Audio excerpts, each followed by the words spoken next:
ये हम लोग रिस्पिरेशन देख रहे हैं। रिस्पिरेशन ये लाइफ प्रोसेसेस का है। ये लाइफ प्रोसेसेस का ये है रिस्पिरेशन। तो रिस्पिरेशन में हम लोग एक शॉर्ट नोट्स देख रहे हैं। रिस्पिरेशन में क्या होता है ये करें कि during respiration the digested food material are broken down to release energy in the form of ATP।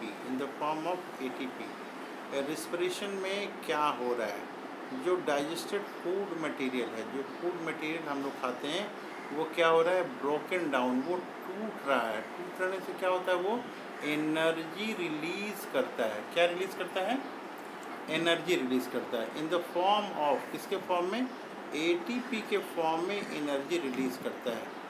तो रिस्पिरेशन में ये क्या हो रहा है, ये एनर्जी रिलीज हो रहा है। जो डाइजेस्टेड फूड मटेरियल है, हम लोग जो खाना खा रहे हैं, ये वो ब्रोकन डाउन हो रहा है। कॉम्प्लेक्स जो चीज़ें हैं वो सिंपलर सब्सटेंस में हो रहा है और रिलीज़ हो रहा है एनर्जी। जो एनर्जी रिलीज़ हो रहा है वो कौन से फॉर्म में रिलीज़ हो रहा है, तो एनर्जी ये एटीपी के फॉर्म में ये रिलीज़ हो रहा है। तो ये चीज़ हम लोगों ने समझा कि जो है रिस्पिरेशन में क्या हो रहा है। रिस्पिरेशन में क्या हो रहा है, एनर्जी रिलीज़ हो रहा है। एनर्जी जो है ये रिलीज़ हो रहा है। एनर्जी किस रूप में हो रहा है, ये एनर्जी एटीपी के रूप में हो रहा है।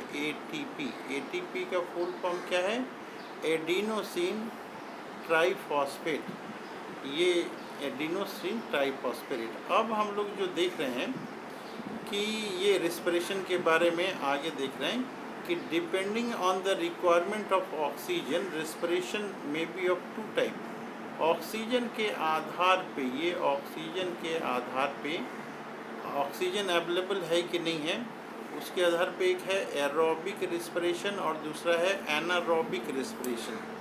तो ऑक्सीजन के आधार पे ये एक हुआ, एक एरोबिक रिस्पिरेशन हुआ और दूसरा एनारोबिक रिस्पिरेशन। एरोबिक रिस्पिरेशन क्या है, ये एरोबिक रिस्पिरेशन ये बता रहा है it occur in the presence of air. Oxygen अगर है, एयर है तो एरोबिक रिस्पिरेशन होगा।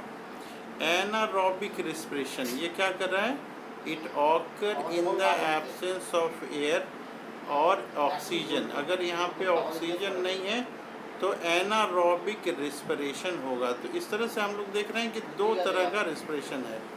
एक है एरोबिक रिस्पिरेशन जो ऑक्सीजन के प्रेजेंस में होता है, दूसरा है एनारोबिक रिस्पिरेशन जो कि एब्सेंस ऑफ ऑक्सीजन में ये हो रहा है। तो अभी तक हम लोगों ने देखा कि रिस्पिरेशन से जो है एनर्जी मिलता है हमें एटीपी के फॉर्म में। दो तरह का है, एक एरोबिक और दूसरा एनारोबिक, ये दो तरह का है। अब आगे हम लोग देखते हैं इसके बारे में, ये रिस्पिरेशन क्या है, क्या होता है रिस्पिरेशन में।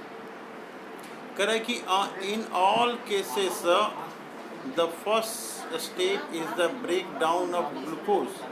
कह रहा है कि इन ऑल केसेस, कह रहा है कि हर तरह के केसेस जो हैं, या तो ये एरोबिक केस हो या एनारोबिक केस हो, इन ऑल केसेस यानी कि ये दोनों केसेस में, एरोबिक और एनारोबिक, ये दोनों केस में ये बता रहा है। दोनों केस में ये बता रहा है कि फर्स्ट स्टेप जो होगा ये break down of glucose. Glucose जो है वो टूटेगा, किस में टूटेगा, पायरुवेट में टूटेगा। ये ध्यान देने की बात है कि ग्लूकोज जो है 6 कार्बन कंपाउंड है और पायरुवेट जो है ये 3 कार्बन कंपाउंड है। तो फर्स्ट स्टेप जो हो यहाँ पे हो रहा है, फर्स्ट स्टेप या तो एरोबिक रिस्पिरेशन में या एनारोबिक रिस्पिरेशन में, दोनों में किसी में भी ये ग्लूकोज पहले टूटेगा। किस में टूटेगा, पायरुवेट में। ये जो है 6 कार्बन कंपाउंड है और ये 3 कार्बन कंपाउंड है, पायरुवेट 3 कार्बन कंपाउंड है। तो इसके 2 मॉलिक्यूल ऑफ पायरुवेट मिलेंगे। तो ये चीज़ें हैं। In all cases first step is the break down of glucose. कर रहा है यहाँ पे कि देखिए 6 carbon molecule into 3 carbon molecule called pyruvate. ये बता रहे हैं कि जो ग्लूकोज जो है ये 6 कार्बन का है, ये ग्लूकोज वो पायरुवेट में बदली होगा और ये 3 कार्बन वाला कंपाउंड है। तो ग्लूकोज जो है 6 कार्बन कंपाउंड है और पायरुवेट जो है 3 कार्बन कंपाउंड है। कह रहा है कि this process takes place in the cytoplasm. ये जो है सेल, ये है सेल, ये है सेल है हमारा, ये मान लीजिए कि ये न्यूक्लियस है, तो ये साइटोप्लाज्म है, ये साइटोप्लाज्म है, ये साइटोप्लाज्म। तो ये साइटोप्लाज्म में ये घटना होती है, जो पायरुवेट बन रहा है ये साइटोप्लाज्म में बनता है। This process takes place in cytoplasm. Further the pyruvate may be converted into ethanol and carbon dioxide. कह रहा है कि इसके बाद जो है ये पायरुवेट क्या करता है, पायरुवेट इथेनॉल में जाके टूटता है और कार्बन डाइऑक्साइड में टूटता है। कह रहा है यहाँ पे कि ये जो पायरुवेट है, ये पायरुवेट जो है वो इथेनॉल में टूटेगा और कार्बन डाइऑक्साइड में टूटेगा। ये जो है this process takes place in yeast. कह रहा है कि ये जो इथेनॉल में टूटने की घटना है, इथेनॉल और कार्बन डाइऑक्साइड का, कौन टूटेगा, ग्लूकोज टूटेगा। ये ग्लूकोज ये कहाँ हो रहा है, ये ईस्ट में हो रहा है, ईस्ट में हो रहा है, सब में नहीं हो रहा है। और ड्यूरिंग फॉर्मेंटेशन, इस प्रोसेस को हम लोग फॉर्मेंटेशन कहते हैं, इस प्रोसेस को हम लोग फॉर्मेंटेशन कहते हैं। तो ये हम लोगों ने यहाँ देखा कि this process takes place in yeast during fermentation. तो ईस्ट में क्या हो रहा है, इथेनॉल बन रहा है और कार्बन डाइऑक्साइड बन रहा है। ये ईस्ट के केस में हम लोग को ध्यान देना है, इसको फॉर्मेंटेशन कहते हैं। अगर कोई प्रॉब्लम होगी तो बार बार हम लोग इसको पढ़ेंगे। अब कह रहा है कि यहाँ पे since this process takes place in absence of oxygen. कह रहा है कि ये जो इथेनॉल बन रहा है और कार्बन डाइऑक्साइड बन रहा है, ये एब्सेंस ऑफ ऑक्सीजन में हो रहा है। This is called anaerobic respiration. ये इसी को एनारोबिक रिस्पिरेशन कहते हैं। इसको क्या कहते हैं, एनारोबिक रिस्पिरेशन कहते हैं। और आगे देख रहे हैं हम लोग कि break down of pyruvate using oxygen takes place in the mitochondria. Breakdown of pyruvate using oxygen, अगर ऑक्सीजन यूज कर रहा है तो ये माइटोकॉन्ड्रिया में हो रहा है। ये कहाँ हो रहा है, माइटोकॉन्ड्रिया में हो रहा है। आगे बता रहा है a large amount of energy is released during aerobic respiration. अगर ये ऑक्सीजन ले रहा है तो क्या है, ये एरोबिक रिस्पिरेशन है और large amount of energy release हो रहा है as compare to anaerobic respiration की अपेक्षा। तो यहाँ पे large amount of energy released in aerobic respiration as compare to anaerobic respiration. अब आगे देखते हैं हम लोग, आगे यहाँ पे कह रहा है कि समटाइम कभी कभी when there is a lack of oxygen, अगर ऑक्सीजन की कमी है, कहाँ पे, हमारे मसल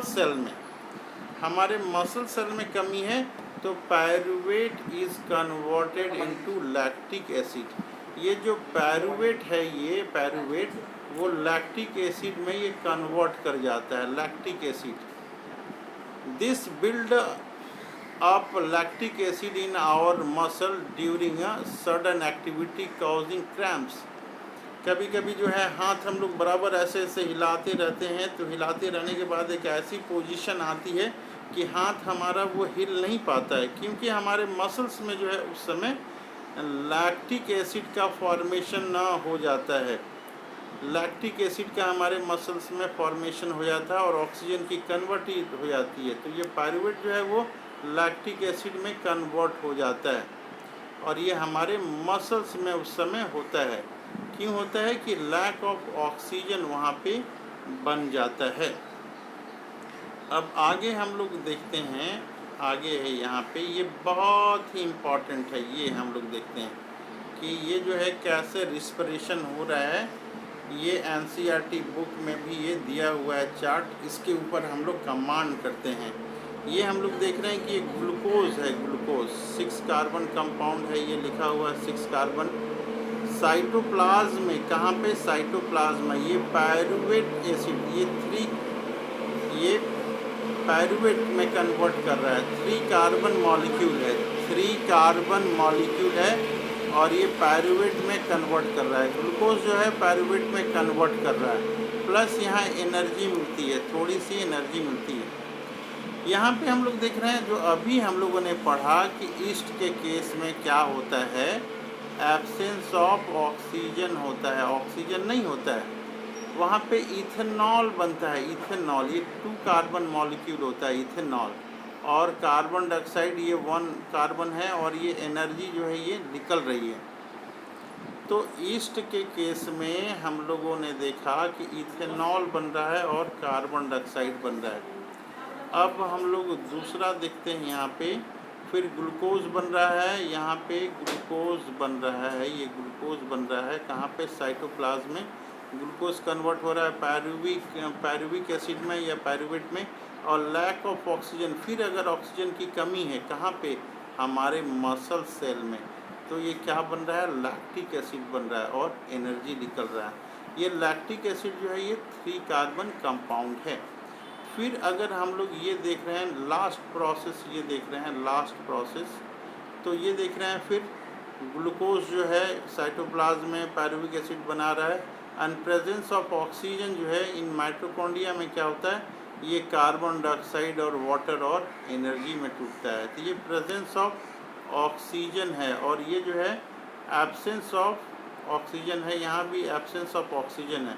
तो 2 जगह यहाँ एब्सेंस ऑफ ऑक्सीजन है और यहाँ एक जगह जो है माइटोकॉन्ड्रिया में प्रेजेंस ऑफ ऑक्सीजन है। तो ये जो है हम लोगों को ये तीनों कंडीशन जो है, ये पहला कंडीशन, ये दूसरा कंडीशन और ये तीसरा, ये जो हो रहा है पहला ये ईस्ट में हो रहा है, दूसरा जो है हमारे मसल्स में हो रहा है, और तीसरा जो है ये माइटोकॉन्ड्रिया में हो रहा है। तो ये तीनों कंडीशन को हमें बढ़िया से याद करना है। फिर अब आगे देखते हैं हम लोग क्या है, कह रहा है यहाँ पे क्या कह रहा है ये हम लोग देखते हैं, अभी टाइम है इसमें। कह रहा है कि terrestrial organism use atmospheric oxygen for respiration. जो भी ज़मीन पे रहने वाले ऑर्गेनिज्म है, टेरेस्टेरियल ऑर्गेनिज्म, ऑक्सीजन वो यूज़ करते हैं किस चीज़ के लिए, रेस्पिरेशन के।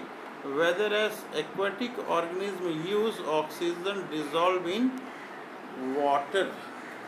कह रहा है यहाँ पे कि टेरेस्टेरियल ऑर्गेनिज्म जो हैं, टेरेस्टेरियल ऑर्गेनिज्म जो हैं वो एटमॉस्फेरिक ऑक्सीजन को यूज़ कर रहे हैं, और एक्वेटिक जो है ये एक्वेटिक ऑर्गेनिज्म, यहाँ पे एक्वेटिक ऑर्गेनिज्म जो हैं वो डिज़ोल्व ऑक्सीजन इन वाटर जो है, डिज़ोल्व ऑक्सीजन जो वाटर है वो यूज़ कर रहे हैं। तो ये डिज़ोल्व ऑक्सीजन जो है यहाँ पे, dissolve oxygen dissolve in water वो यूज़ कर रहे हैं। तो ये ध्यान देने योग्य बातें हैं।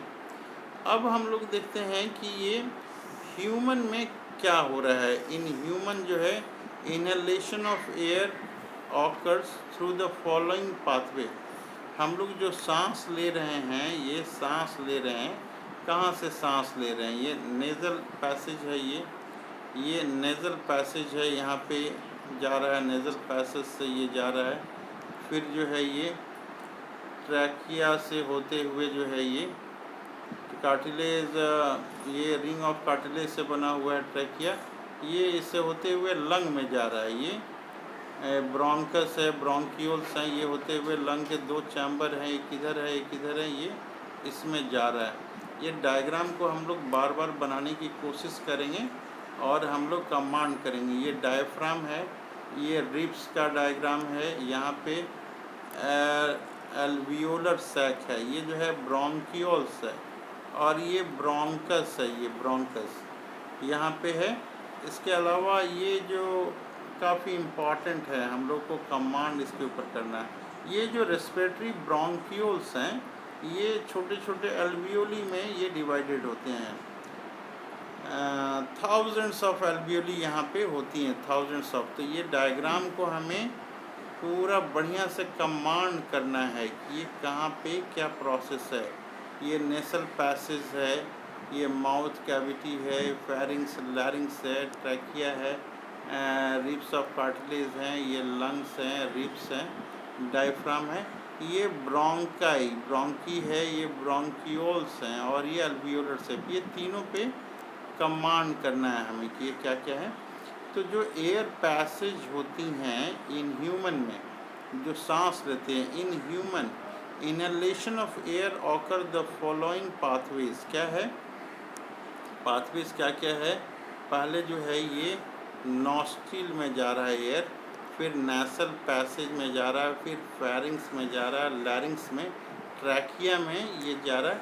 इसके बाद जो है ब्रोंकस में, फिर ब्रोंकियोल्स, और फिर एल्वियोलस। एल्वियोलस में जाने के बाद जो है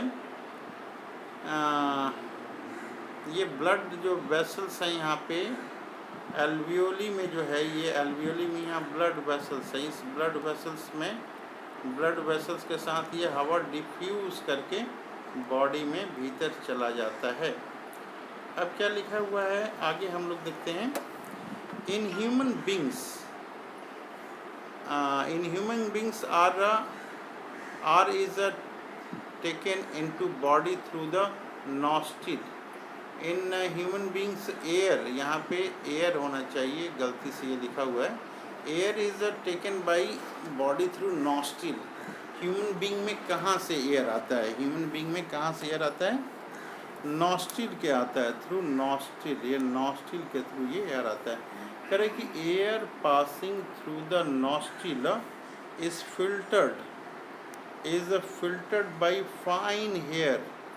फाइन हेयर जो है नॉस्ट्रिल में, उसके थ्रू फिल्टर होते हैं। दैट लाइन, वो पूरे लाइनिंग होती है, हेयर की जो है पूरी लाइनिंग होती है, वहाँ पे ये होता है लाइनिंग द पैसेज। आगे यहाँ बता रहा है कि this passage is also lined by mucus. ये जो ये हेयर पैसेज जो है, इसमें हेयर तो है ही, इसके अलावा म्यूकस होता है कि डस्ट पार्टिकल वगैरह जो है वहाँ पे वो सट जाएगा। विच हेल्प इन, ये म्यूकस क्या करता है? हेल्प इन क्या है? दिस प्रोसेस, ये जो प्रोसेस है डस्ट वगैरह के रूप में हेल्प करता है। From here the air passes through the throat में वो एयर जाता है, एंड इनटू, उसके बाद इनटू लंग में चला जाता है। कह रहा है कि rib of cartilage are ribs present on the throat. आगे हम लोग देख रहे हैं दिस इंश्योर दैट, ये कह रहा है कि this ensure that air passage does not collapse. तो वो जो है कोलैप्स नहीं कर पाता है। कर रहा है यहाँ पे कि विद इन द लंग में जो कर रहा है, the passage divided into a smaller and a smaller tube. ये जो आ रहा है हमारा नॉस्ट्रिल, ये ट्रैकिया जो आ रहा है, ये फिर दो भागों में ये डिवाइडेड है। ये फिर जो है फिर दो भागों में ये यहाँ पे डिवाइडेड हो गया। फिर जो है ये ऐसे डिवाइडेड है, ये दो लंग्स हैं, तो ये अलग अलग जो है ब्रोंकियोल्स में ऐसे ये डिवाइडेड हैं। तो ये डायग्राम हम लोग जो है कमांड करेंगे, जो अभी हम लोगों ने देखा है। कह रहे कि यहाँ पे स्मॉलर ट्यूब्स हैं, स्मॉलर ट्यूब हैं, फिर उससे स्मॉलर है, और फाइनली जो है टर्मिनेट इन करता है balloon like structure which is called alveoli. ये जो डायग्राम है हम लोग एल्वियोली का देख रहे हैं, ये डायग्राम है एल्वियोली का। तो लास्ट में जो है ये बैलून लाइक स्ट्रक्चर है, balloon like structure which is called alveoli. ये एल्वियोली में एयर जाता है, वहाँ पे ब्लड वेसल्स जो हैं रिचली सप्लाइड होती है। देखिए यहाँ लिखा हुआ है the alveoli of lung are richly supplied with the blood vessels वहाँ पे ज़्यादा होते हैं।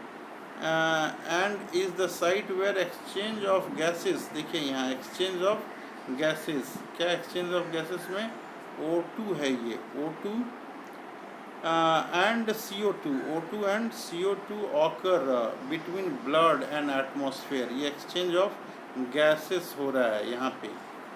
तो लास्ट ये पॉइंट हम लोग देखते हैं, the blood bring carbon dioxide from the rest of the body for release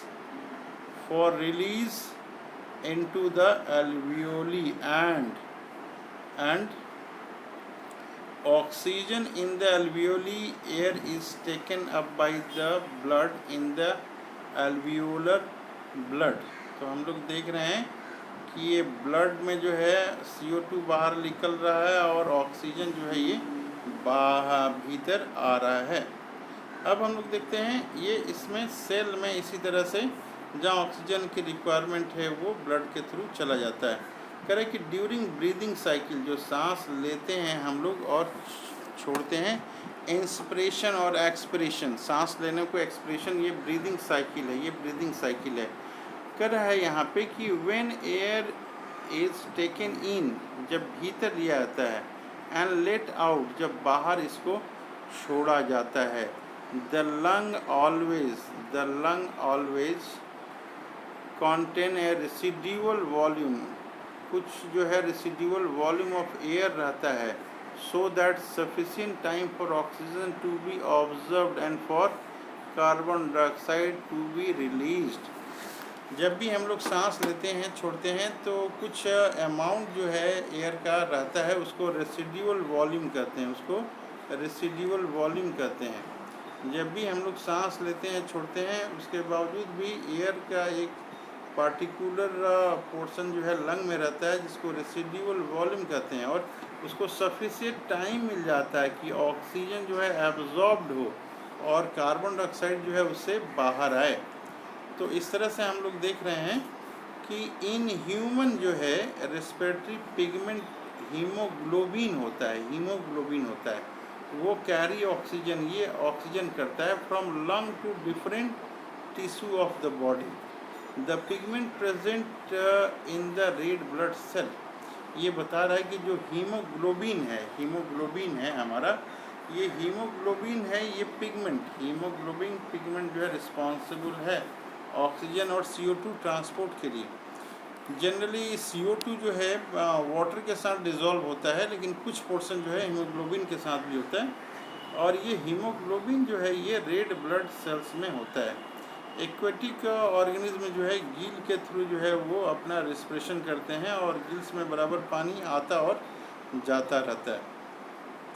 तो इस तरह से हम लोग जो है ना ये रिस्पिरेशन के बारे में हम लोगों ने देखा। हम लोग इसकी कमांड करेंगे कि ये डायग्राम के बारे में कमांड करेंगे। ये नॉस्ट्रिल है, नॉस्ट्रिल से ट्रैकिया है, ये ट्रैकिया है, यहाँ पहले फेरिंग्स और लैरिंग्स है, उसके बाद ये ट्रैकिया, नीचे से पाइपलाइन का स्ट्रक्चर है।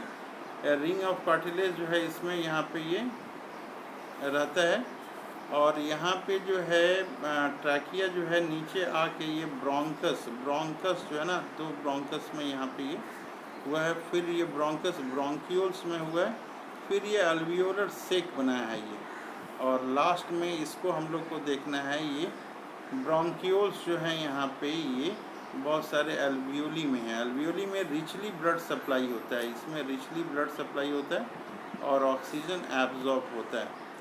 कोई प्रॉब्लम होगी तो कमेंट करेंगे हम लोग, जो भी प्रॉब्लम होगी इसको हम लोग जो है इस फिगर को हम लोग याद करने की कोशिश करेंगे। यहाँ पे ये ग्लूकोज जो है पायरुविक एसिड में कन्वर्ट कर रहा है, ये इतना सारे में होगा, एरोबिक और एरोबिक में ये इतना होगा ही, ये साइटोप्लाज्म में होता है। और ये एब्सेंस ऑफ, अगर रिस्पिरेशन और एब्सेंस ऑफ ऑक्सीजन में होगा ईस्ट में तो ये दिखाया गया है, और ये हमारे बॉडी में अगर हो रहा है तो मसल सेल्स में दिखाया गया है, और यहाँ पे ये माइटोकॉन्ड्रिया में होगा जिसमें ऑक्सीजन होगा। तो ये तीन है, तो ये तीनों 1, 2, तीनों इक्वेशन के ऊपर हमारी कमांड होनी चाहिए। कोई प्रॉब्लम होगी तो आप कमेंट करके इसके बारे में पूछ सकते हैं।